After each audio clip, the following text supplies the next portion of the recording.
Hey everybody, I'm Magic here and I'm here with another Yugi Tuesdays. Today I'm going to be talking about hand traps and kind of the best ones that are fitting in the current meta. Obviously, tell me what you think I may have missed out on. A lot of you may have different opinions. Obviously, this is going to be based on maybe your locals or experiences you've had. However, this is kind of a general idea and a general theory that I have of the kind of good hand traps that you're going to start seeing. Before we get into the video, guys, make sure you like, subscribe, comment down below what you want to see next, and share the video. Let's get straight into it. Okay, starting things off, I'm going to talk about kind of the most seen or expected hand trap out of them all. It's a level 3, you can special summon it by E-Telly, Ghost Ogre.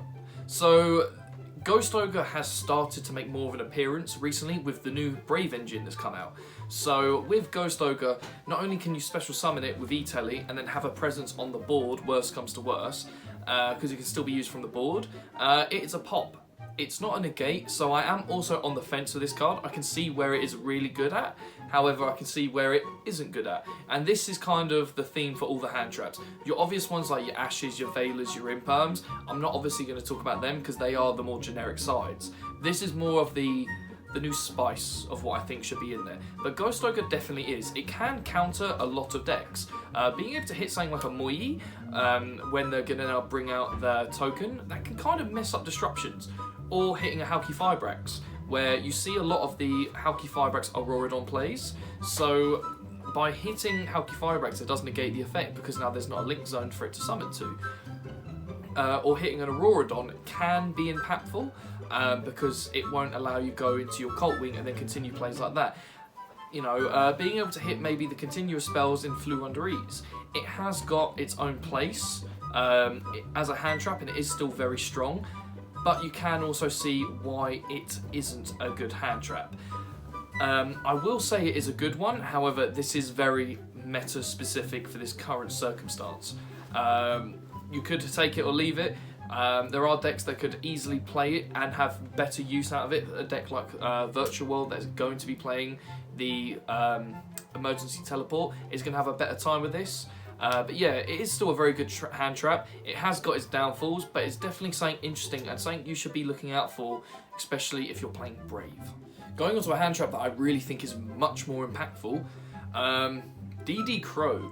So a lot of the meta decks right now are using the graveyard. They are using the graveyard to get their effects off. So by using DD Crow, it actually is really impactful. When you think of a deck like PK, they don't want you to banish any of their effect monsters in the graveyard, any of their effect monsters, because they plan to reuse them. Yes, they can bring them back with Leviathan Dragon or level 3 XYZ, Levia Dragon, Leviathan Dragon, who cares? They can summon stuff back. However, it's still really impactful. Being able to hit the target from the Fog Blade when you banish that, usually the Rusty Bardiche. Being able to kind of just take away the Torn Scales from anything like that is really impactful. Sky Striker, banishing a Ray can stop them a lot. It can really impact them. Especially if you got rid of one of their Link monsters, then they go to bring back Ray. DD Crow that, they struggle. It is really impactful. Also, there might be times where they only have 3 spells in the grave. DD Crow Spell Away, now they don't get the second effect. Taking away their engage, just saying, now you don't get engaged for the rest of the game, I'm shutting you off. If we're going for a slower game, I'm shutting you off with one of your best spells. It's very impactful. Eldritch, banish Eldritch, oh my god, they're going to struggle. It's such an impactful card. Salamangreat, you might start seeing a bit more play because of Salads getting circled too. Getting a Balinx, getting a Jack out of the grave. Just taking away Gazelle from this picture, it can be really difficult. A lot of the decks are using the graveyard, so I really would recommend banish it. Banish Alistair the Invoker before they even get to use it for a fusion summon. Banish out anything from the Shadow engine. Take away the Capone, and now they aren't banishing that to now make the window. See what I mean? There's so many decks that want their graveyard, and you're saying no to them. Yes, decks like Flew Under Ease and technically Sword Soul, but depending on what variant they are using, it doesn't have much of an impact. If Sword Soul are going in with the Animador, the Mecha Phantom Beast Auroradon play, they may have a Despot in there. Banish that, now that's taken away consistency. Or hit a 10-year monster, maybe a Vishuda, which is going to cause you problems, banish that before that. There are still plays, but it's not as many plays. you understand. But yeah, DD Crow is really impactful because it's a very graveyard-specific deck. And you're going to notice a theme of what I'm going to be talking about with these hand traps. But yeah, DD Crow, 100%. If you're not maining it, you really should side it. Another hand trap that is going to be hitting the graveyard, but not in the same way, it's the reverse of DD Crow, Artifact Lancia. This card will hit all decks barring one of the metas, okay? Sky Striker, I have said this many times, should be playing this card. I have a lot of my friends that say you need to have more generic hand traps when you play something like Sky Striker, and Lancia right now is incredibly generic. When you look at how much banishing Eldritch do at the end of their turns with their traps, it is a lot, including Haquera as well, just natural effect to banish. You shut them off from consistency. PK want to do a lot of banishing to get any of their effects going. You shut them out from banishing, they ain't playing the game. Flunderies, die. Done. That's it. Game over. They ain't playing the game. That's it. Against other decks as well, like Sword Soul still has the Tenyi stuff, which does banish, and I know they have other banishing effects as well. So there is a niche level of banishment in the deck. You will hit so many decks. You can shut off a Mechaba from doing your banish play so they can't negate you. If you drop that again when they have a Mechaba on field, not only is now, not only is Mechaba now not getting its negate off, they ain't using Schism to banish to bring out a Winder. There's so much they just aren't doing. You might even just stop their invocation play completely, because remember, although Fusion Destiny and Nadir Servant lost one copy, Sid is still untouched. Sid is still going to be out there, and that does a lot of banishing as well, and does a lot from the graveyard. There's so much banishing in so many decks. Dragon Link is always going to be popping around. They love to do banishing for their chaos plays. Dino love to do banishing to bring out UCT. Banishing from graveyard is a very key play. Salads, they don't want to banish, but they will still try and play the one pot of desires, and you'll shut off Baylink, so they ain't keeping their consistency on board. There's just so much.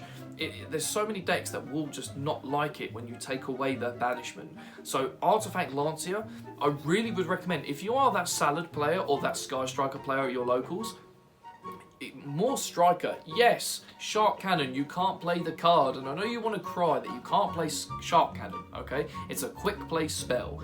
Big whoop. You can play it the next turn and then banish their stuff before they get to use it, but at least on their turn you've shut them out, and then your turn you shut them out again, because then you get rid of it. Even hits DPE extender plays with the Celestial. Now you definitely ain't getting your draw too. There's so many things that everyone kind of forgets about. So I really would recommend Lancia in the main. Everyone should test it and not go, nah, that's a side card. Lancia is a card that everyone only thinks of in the side deck. It is a main deck card now. You should be playing it in the main deck. And I really, really strongly promote this card in the main deck in the current format. And finally, this is kind of a weird throwback to Master Rule 4 format days, but I do think, and I am going to be giving Fantastical Dragon Phantasme a chance in the deck.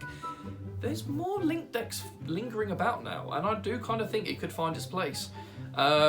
It's a good way to at least refresh your hand a little bit and draw some cards, and it is a body on the field, especially if you're playing a dark deck. It's a dark, it's a dark monster. It's a dragon as well, so if you want to be playing it in Dragon Links, it's really good. But again, Dragon Links, Sky Striker, these are decks that are going to be playing Link monsters. Sword Soul will at least play one Link monster. If you have it in your hand, you're going to see a Monk of the Tenyi, or you're going to see the whole Hauki Firebrax into Mecha Phantom Beast Auroradon plays, because they're going down them routes. Phantom Knight, they're going to Link Summon. Salamangreat, which you're going to see at least, they will Link Summon.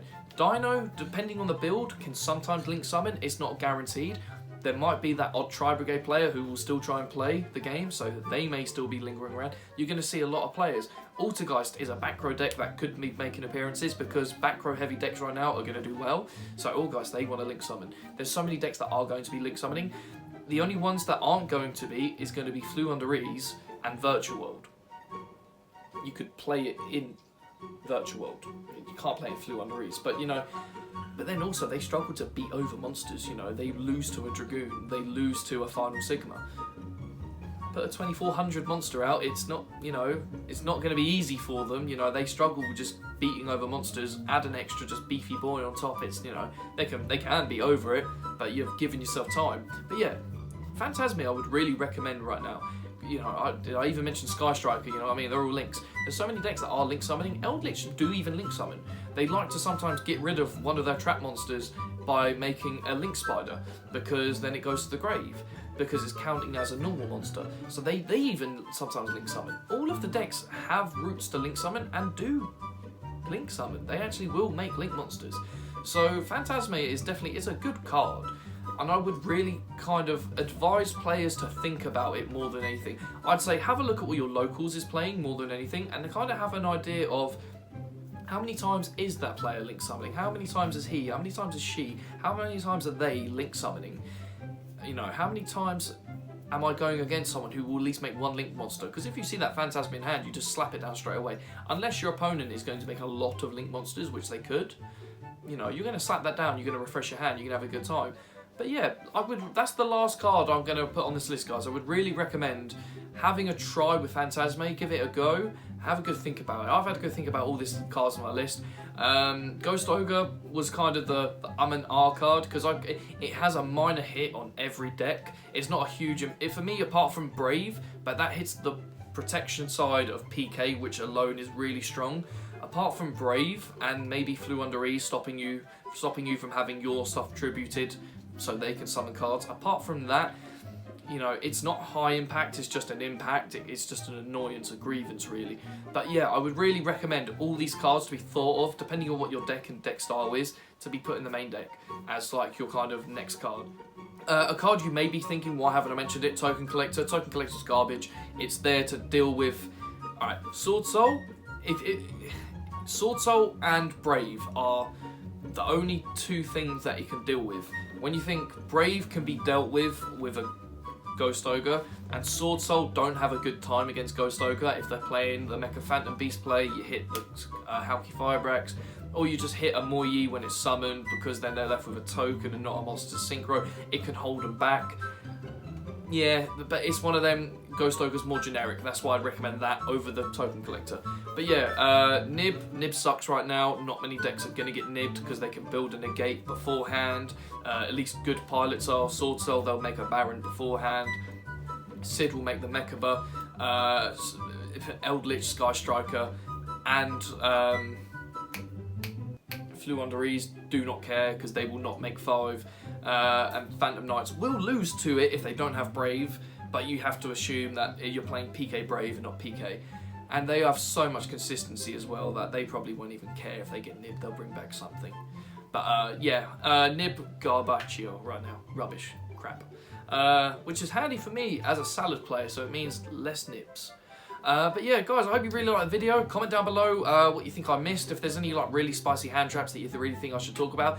Of course, Droll and Lockbird is always going to be in the side because it's broken and it is a really good one. It will always be there. This is not new for the current format. That was already happening. Same with Gamma. Gamma's a broken card. You're going to see that anyway. That just deals with everything. That's not new. This isn't new news. These cards I really think are good for this current format. That's talking about. Gamma's just always broken. Droll's always used. But yeah, comment down below. Let me know what you think I may have missed out on. Like, subscribe, share the video, and hope you guys enjoyed. Peace.